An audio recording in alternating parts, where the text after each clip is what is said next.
in Baltimore.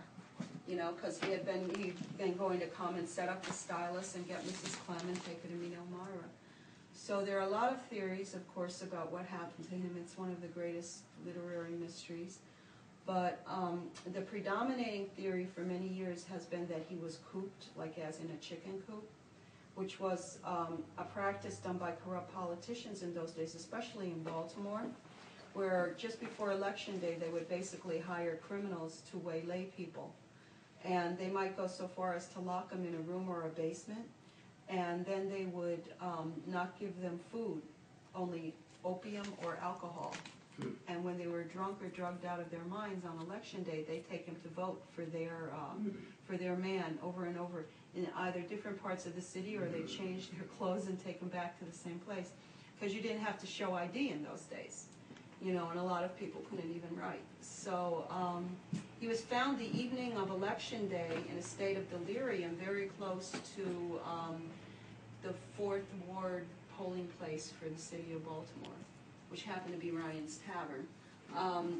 He was taken from there to Washington College Hospital, and he died a few days later.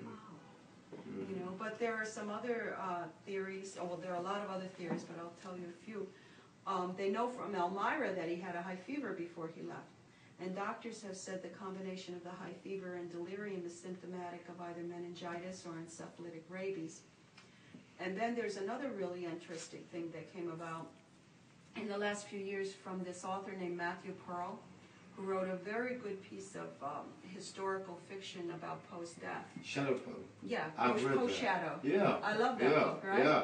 So while Pearl was doing research in Baltimore, he found the old city document. Did you read about it? Where Poe's grave had been exhumed in 1875 because they were going, Mrs. Clem had passed and they were planning to bury them near each other.